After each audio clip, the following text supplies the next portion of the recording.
You're listening to The World at 8 with Lynne Mozart.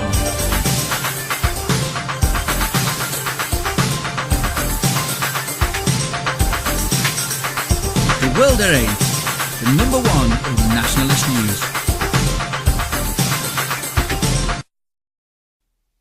Highlights of the news today, Monday the 1st of July 2013.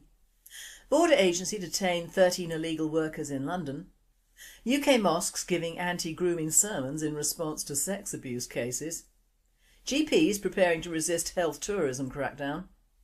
TB infected carcasses being sold for food. Celebrations as Croatia becomes the 28th country to join the EU. New EU plan will make every bank account in Europe vulnerable to Cyprus-style wealth confiscation. Germany faced with loudspeaker jihad. World's richest bank is Chinese. Thought for the day, news which raises the temperature. And finally, are you one of these twits? UK news. Border agency detained 13 illegal workers in London. Border agency officials raided 2 London sites in search for illegal immigrant workers. 4 workers were detained at the £400 million renovation of the world-famous London Bridge station, which is being transformed into a giant shopping mall. The workers were employed by Lancashire firm Bower Cross. All were from India and in their mid-20s and were arrested for employment offences in overstaying their visas and remaining in Britain illegally. 9 Pakistani and Indian workers were arrested in a raid on a West London dairy in Acton. The companies face a £10,000 fine for each illegal employee. World at 8 says, make it £100,000 for each illegal employee and these businesses may get the message. These fines should be given to the border agency for further enforcement officers. Mosques giving anti-grooming sermons in response to sex abuse cases. Some 500 UK mosques planned sermons condemning the sexual abuse of children following the sentencing of 7 men of South Asian origin convicted of a series of crimes against underage girls. The effort, organised by the group Together Against Grooming, TAG, means that the message was being delivered at Friday prayers at participating mosques. The anti-grooming group wants imams to stress that the Quran rules out all forms of sexual abuse and that Muslims have the responsibility to protect children and other vulnerable people. TAG spokesman Ansar Ali says it's unprecedented for Islamic leaders throughout Britain to band together to deliver a collective message on the same day. A number of prominent Muslim groups in Britain have endorsed the new group. But TAG's national sermon on child grooming is shunned as a stunt by many Muslims in Oxford. Several Oxford mosques did not take part in Friday's simultaneous anti-grooming sermons held across the country. But Oxford Islamic leaders yesterday said it was wrong to link child sex grooming cases to their religion as the abusers were not practising Muslims. The leaders went on to label the TAG sermons as a publicity stunt that fed into the far-right agenda that grooming gangs stem from the Islamic culture. One leader said most of the guys who did this in Oxford were not going to the mosque. I have always felt it is not a race or religious issue. As far as grooming issue is concerned, I think it is now history.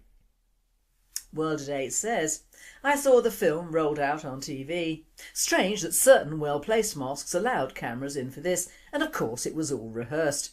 The attendees looked as bored as the imams did, and the Oxford pests say it all for the religion of Islam. That is, keep doing it, but don't get found out. If anyone thinks this so-called message is genuine, they're thicker than I would give them credit for. GPs preparing to resist health tourism crackdown. GPs will be forced to police access to healthcare and impose charges on foreign nationals under plans to be announced this week by the government. Health Secretary Jeremy Hunt has ordered an audit of the costs of the NHS of use by so-called health tourists. The DH has confirmed he will announce details of the crackdown on Wednesday, which will include a registration and tracking system. GP practices will be forced to identify patients who do not qualify for free healthcare. The NHS estimated in 2011-2012 that it spent £33 million treating foreign nationals, £21 million of which was recovered, with £12 million written off. Ministers announced plans to clamp down on health tourism in the Queen's speech in May. GP leaders said then that doctors must not be made responsible for policing access to the NHS. World at 8 states, if the GP won't ensure a patient is entitled to free healthcare, just who in the bloody hell do these privileged bastards think should do the job? TB-infected carcasses being sold for food.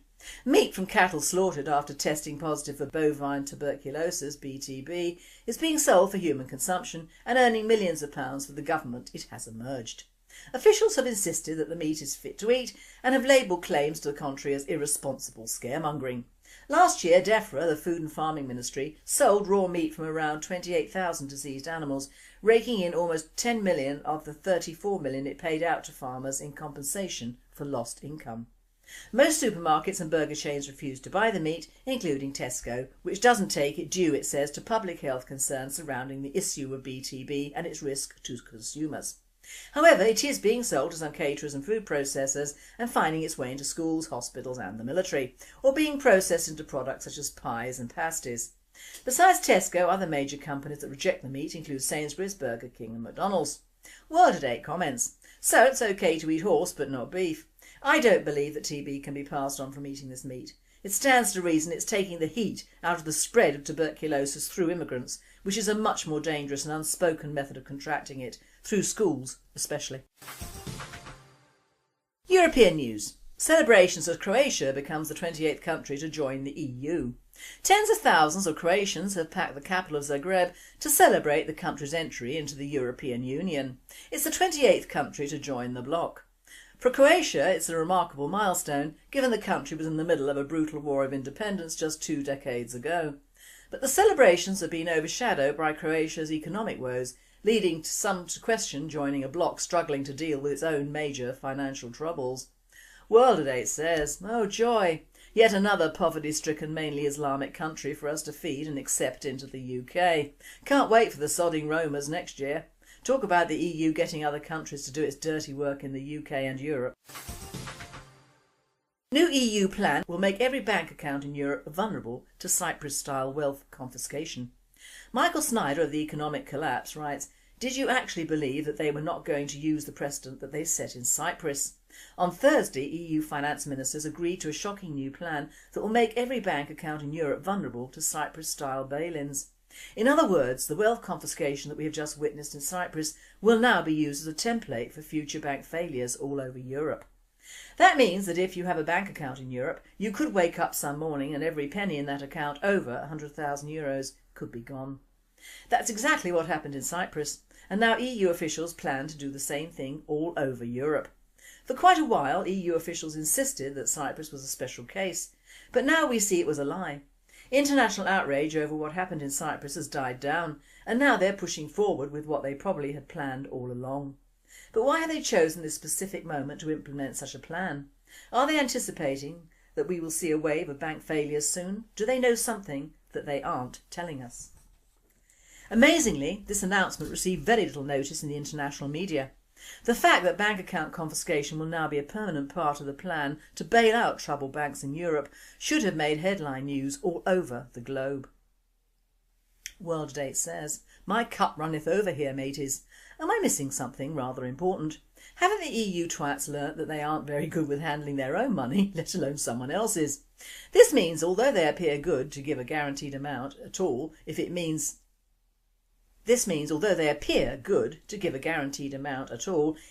if someone has €500,000 in his account and the bank goes phut, he will only get around €100,000, which is around £70,000.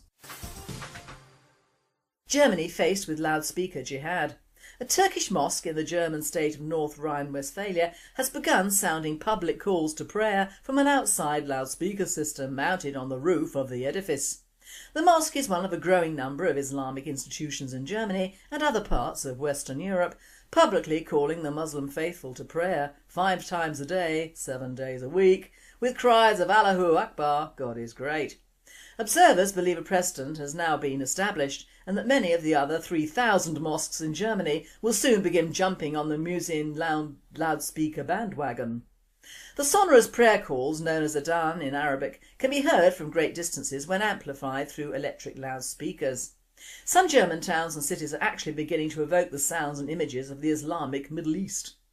The latest muezzin event involves the Fatih Kami Mosque in Wipperfurt, a factory town situated 25 miles northeast of Cologne, which on June the 21st began publicly calling the Muslim faithful to prayer during a formal muezzin induction ceremony, attended by local and foreign dignitaries including the Turkish consul Mustafa Kemal Basa.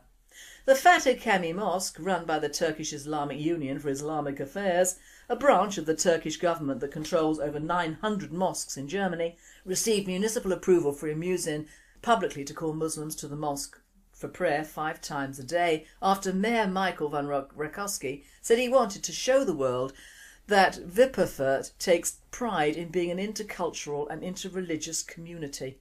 World at 8. Simple. Reinstate the local church bells to ring at the same time every day, 5 times a day. World news. Syrian insurgents behead Christians for helping military as CIA ships in arms. A priest and another Christian were beheaded before a cheering crowd by Syrian insurgents who say they aided and abetted the enemy, President Bashar al-Assad's military, foreign media have reported. An undated video that made the internet rounds on Wednesday showed 2 unnamed men with tied hands surrounded by a cheering crowd of dozens just moments before their heads were cut off with a small knife, Syria reports said. The attackers in the video then lifted the heads for show and placed them back on the bodies. The incident took place in the countryside of Idlib, the media report said. Syria reports said that the foreign militants have increased attacks on civilians in recent weeks and that many of these insurgents are supported by the West and by Saudi Arabia, Qatar and Turkey. Just recently a Catholic priest was recently executed by radicals and last month an entire Christian village in Homs was burnt to the ground. Moreover, 2 Christian bishops kidnapped in Aleppo at the beginning of the year are still missing. The reported beheading of the 2 Christians comes about the same time America has started sending arms to rebel fighters, the Wall Street Journal revealed this week. The Journal reported the Central Intelligence Agency just began transporting weapons to Jordan for eventual transfer to Syrian fighters. The weapons transfer is aimed at helping Free Syrian Forces oust Mr Assad. It's scheduled to coincide with arms shipments from other European and Arab allies for a planned and coordinated rebel attack set for August, the Journal reported. The CIA weapons transfer will take about 3 weeks and involves light arms and possibly anti-tank missiles. The world's richest bank is Chinese. ICP, the Industrial and Commercial Bank of China, occupied pride of place, jumping from 3rd place to the top spot, changing places with the Bank of America. JP Morgan remained in 2nd place. HSBC in 4th place was the only British bank in the top 10, largely because of the significant contribution from its Asian business. By the way, HSBC stands for Hong Kong and Shanghai Banking Corporation, a really good Old English name. Overall, even French banks were more profitable than their toiling British counterparts last year. The dismal performance of the British banks is illustrated in the latest edition of the Banker's Top 1000 World Banks, published today. It shows their profits slumped 41%, while French banks contained their fall to 30%. HSBC and Barclays reported lower profits, but the 2 banks rescued by the taxpayer, RBS and Lloyds, remained heavily in the red. Thought for the day. News which raises the temperature. These are the news items which raise my temperature, and not in a good way. Many are the result of misinformation and deliberately put in front of the public to allay their very real concerns or just to tip them in the direction of the common purpose New World Order concept. The first thing to catch my eye was the terrible story of little Raja the elephant in Sumatra and the fact he died starving and alone, chained to a tree in a grot hole inhabited by third world primitives. Apparently the elephants got to Sumatra, which is an island, when the land was a single landmass. Well, that's the popular feeling and obviously dates back to prehistoric times. I was always under the impression that they'd been imported for work at some early stage in the last couple of centuries, but this is obviously not a politically correct thought. Anyway, the problem is that the Western world, and indeed the rest of Asia, want palm oil. It's used extensively by the supermarkets in their own brands. Nestle, Haribo, Kellogg's and Mars and more all use palm oil. There are some responsibly sourced oils, but it is a silent assassin. Consumer money assured and consciences waived, as the verdant rainforest of Acre in North Sumatra is one of the largest sources left in Southeast Asia, and it is the only place in the world where tigers, elephants, orangutans and rhinos all live together Unfortunately, that also includes humans. Whilst greedy for the money that devastating the forest will bring, they also don't understand that for elephants these forests were their homes, and deprived of the only home they've known for hundreds of years, the poor starving creatures go into the villages that have sprung up and wreak havoc. They are not an educated people or a people that have a fondness for wildlife, so they don't understand that chaining a baby elephant to a tree and leaving it to die isn't exactly solving the problem. The group called Elephant Family tried to negotiate with the villagers for Rajah, but no go, and indeed all EF needed was a pair of chain cutters and a large van, and should have taken the little soul away to a sanctuary. How can you negotiate with a primitive? Try chaining a Sumatran brat to a tree and leave it there, and the sodding UN would have moved in pretty quickly. They've got another baby calf in now which is being held to ransom, when in fact they should hold the large corporations to ransom and withhold the stocks of palm oil, and then they would see more money and less death. Palm oil is used in biscuits, margarine, ice cream, soap, shampoo, and the list is endless, and is yet another example of I deserve it culture of the poor and lazy members of the EU, NATO and United Nations.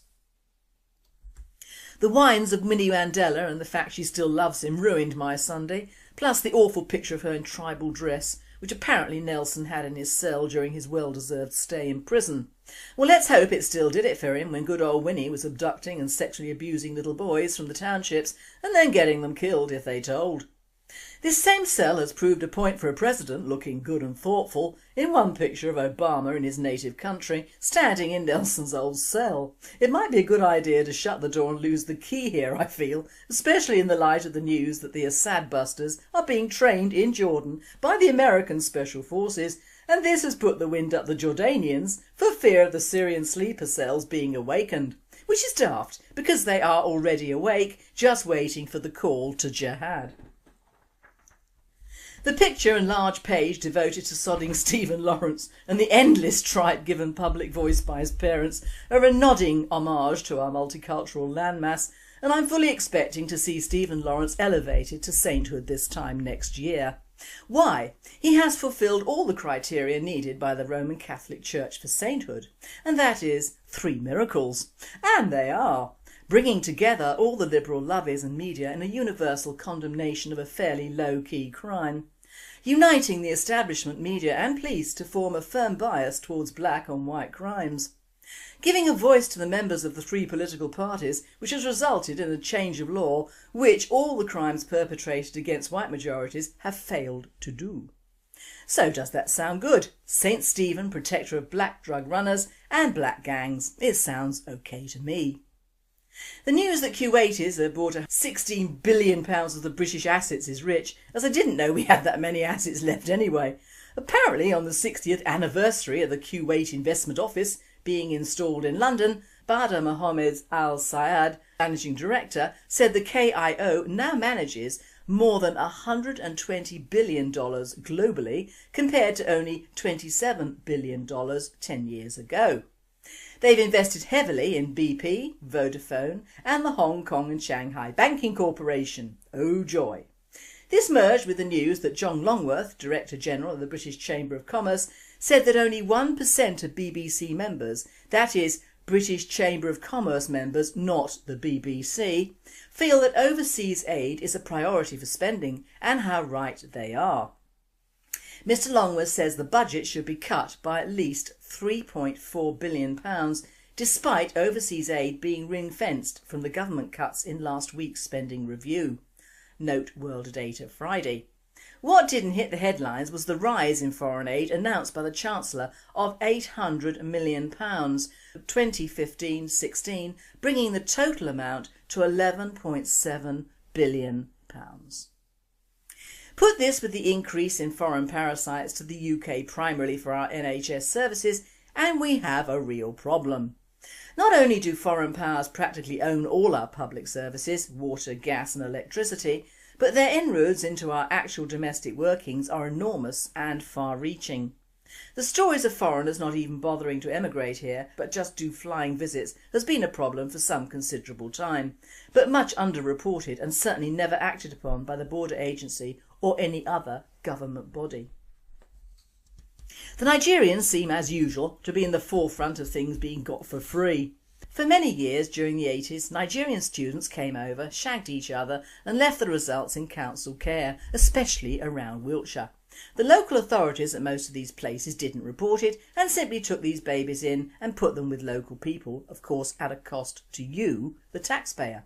Nobody does anything for free. So now we have more of them coming in, having quintuplets of all things. I ask you, quins! Obviously no trouble conceiving litters and no help needed from the fertility people, and the cost to you? £200,000 in surgeon and care fees. I hope a note was made, and if this lady returns they'll just pop her on the plane back. We have the Africans with HIV medicines and another Nigerian with leukemia who cost you £74,000.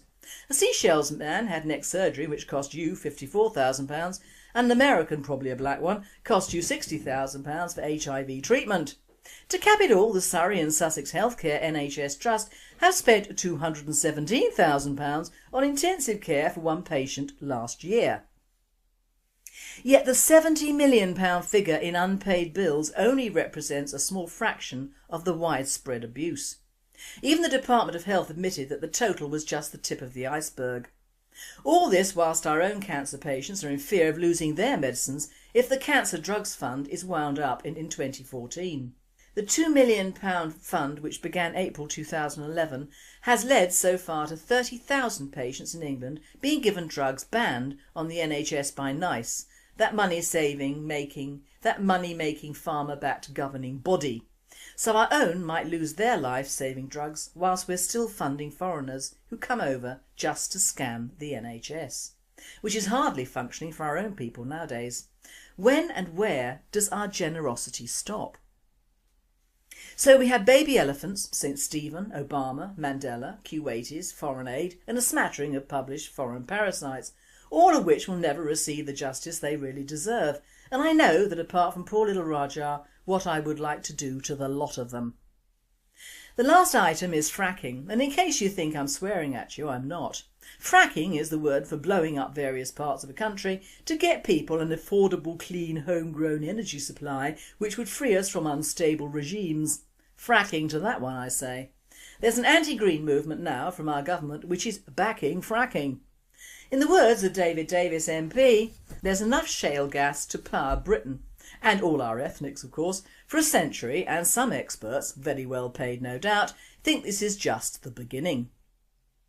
Now, although not an expert in the field of peak oil or a geologist, what happened to coal fusion? It's well known even within global governmental circles that if any form of cheap, free, sustainable energy for the common people had been or was in the course of being invented, tested and used, we would be the last to know about it. The world establishment doesn't want free, clean energy. It doesn't pay. And anything that doesn't pay doesn't even see the light of day. Facts are facts. Is anyone going to tell me that there hasn't been some sort of invention of a source of energy which is viable during the last years since the war, with all those very advanced and clever German scientists they took in? Hell no. Another point to remember is that the world would never upset the Arab nations with an alternative method of giving the West the power it needs. If we had, OPEC would be bust and the entire Muslim world would be back to camels and sand within a few years. The good side of it is that they would not have the money gained from oil to buy out most of Europe and America, which seems to be the way the world stage is going. Reliance on the people who hate us and everything we stand for seems to be the norm. Roll on coal fusion. Fracking is dangerous to the environment despite what so-called energy experts say. They list how fracking really works, with firstly drilling rigs boring down into the gas shale at more than 7,000 feet, and after the drilling rig is removed a small box is left which is safer for birds than wind turbines. That I can understand. But the second stage is rather more dicey, when water and sand are pumped into the channels drilled into the shale, causing tiny fractures which allow long-term release of gas. Friends of the Earth say this risks earthquakes, but the experts say that in millions of fracking operations in the US, there has not been one tremor big enough to cause damage.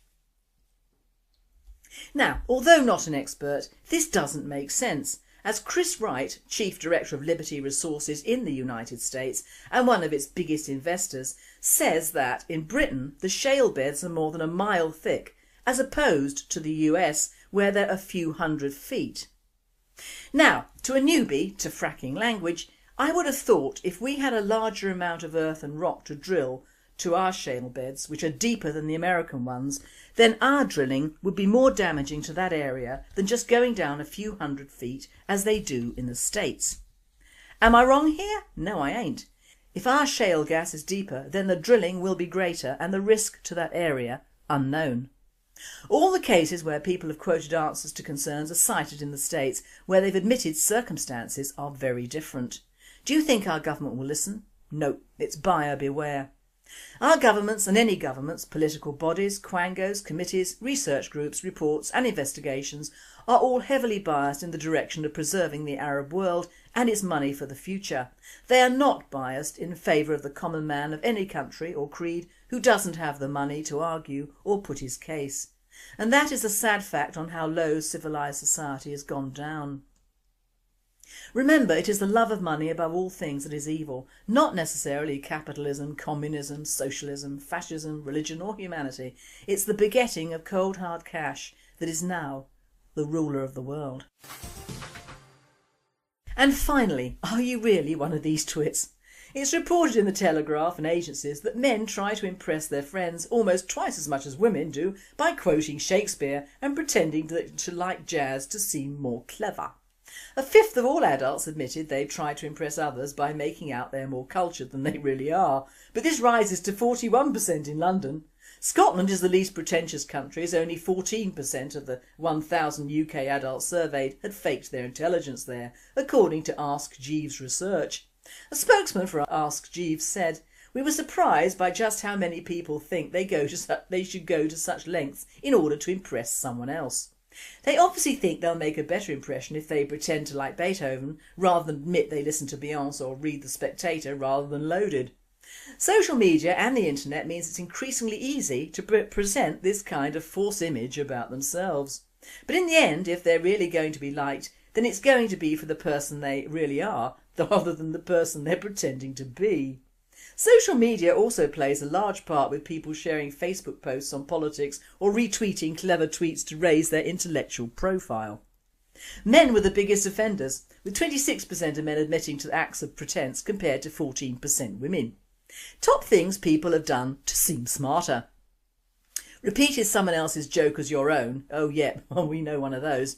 Gone to an art gallery. Listened to classical music in front of others. Read a serious book on the beach. Retweeted a clever tweet. Talk loudly about politics in front of others. Oh, pray that's not nationalism. Read a serious magazine on public transport. Shared an intellectual article on Facebook. Quoted Shakespeare. Pretended to know about wine. Worn glasses with clear lenses. Mentioned an opera you've seen. Pretended to like jazz.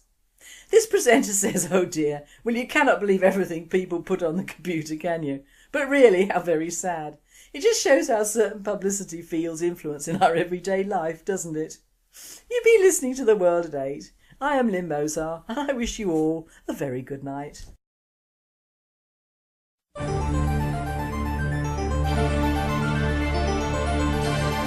You're listening to The World at 8 with Lynne Mozart.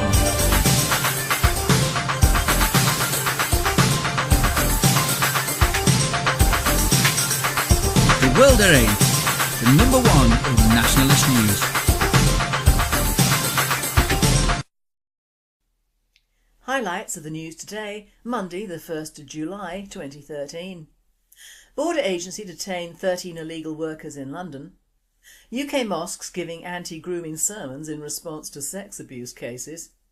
GPs preparing to resist health tourism crackdown. TB infected carcasses being sold for food. Celebrations as Croatia becomes the 28th country to join the EU. New EU plan will make every bank account in Europe vulnerable to Cyprus-style wealth confiscation. Germany faced with loudspeaker jihad. Were forced to police access to healthcare and impose charges on foreign nationals under plans to be announced this week by the government. Health Secretary Jeremy Hunt has ordered an audit of the cost of the NHS of use by so-called health tourists. The DH has confirmed he will announce details of the crackdown on Wednesday, which will include a registration and tracking system. GP practices will be forced to identify patients who do not qualify for free healthcare.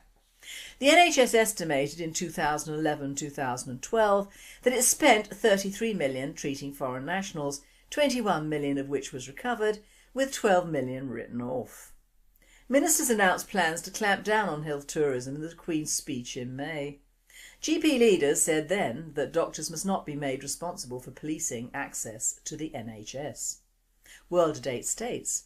If the GP won't ensure a patient is entitled to free healthcare, just who in the bloody hell do these privileged bastards think should do the job? The world's richest bank is Chinese. Thought for the day. News which raises the temperature. And finally, are you one of these twits? UK news. Border agency detained 13 illegal workers in London. Border agency officials raided 2 London sites in search for illegal immigrant workers. 4 workers were detained at the £400 million renovation of the world-famous London Bridge station, which is being transformed into a giant shopping mall. The workers were employed by Lancashire firm Bower Cross. All were from India and in their mid-20s and were arrested for employment offences in overstaying their visas and remaining in Britain illegally. 9 Pakistani and Indian workers were arrested in a raid on a West London dairy in Acton. The companies face a £10,000 fine for each illegal employee. World at 8 says, make it £100,000 for each illegal employee and these businesses may get the message. These fines should be given to the border agency for further enforcement officers. Mosques giving anti-grooming sermons in response to sex abuse cases. Some 500 UK mosques planned sermons condemning the sexual abuse of children following the sentencing of 7 men of South Asian origin convicted of a series of crimes against underage girls. The effort, organised by the group Together Against Grooming, TAG, means that the message was being delivered at Friday prayers at participating mosques. The anti-grooming group wants imams to stress that the Quran rules out all forms of sexual abuse and that Muslims have the responsibility to protect children and other vulnerable people. TAG spokesman Ansar Ali says it's unprecedented for Islamic leaders throughout Britain to band together to deliver a collective message on the same day. A number of prominent Muslim groups in Britain have endorsed the new group. But TAG's national sermon on child grooming is shunned as a stunt by many Muslims in Oxford. Several Oxford mosques did not take part in Friday's simultaneous anti-grooming sermons held across the country. But Oxford Islamic leaders yesterday said it was wrong to link child sex grooming cases to their religion as the abusers were not practising Muslims. The leaders went on to label the TAG sermons as a publicity stunt that fed into the far-right agenda that grooming gangs stem from the Islamic culture. One leader said most of the guys who did this in Oxford were not going to the mosque. I have always felt it is not a race or religious issue. As far as grooming issue is concerned, I think it is now history. World at 8 says, I saw the film rolled out on TV. Strange that certain well-placed mosques allowed cameras in for this, and of course it was all rehearsed. The attendees looked as bored as the imams did, and the Oxford pests say it all for the religion of Islam. That is, keep doing it, but don't get found out. If anyone thinks this so-called message is genuine, they're thicker than I would give them credit for. GPs preparing to resist health tourism crackdown. GPs will be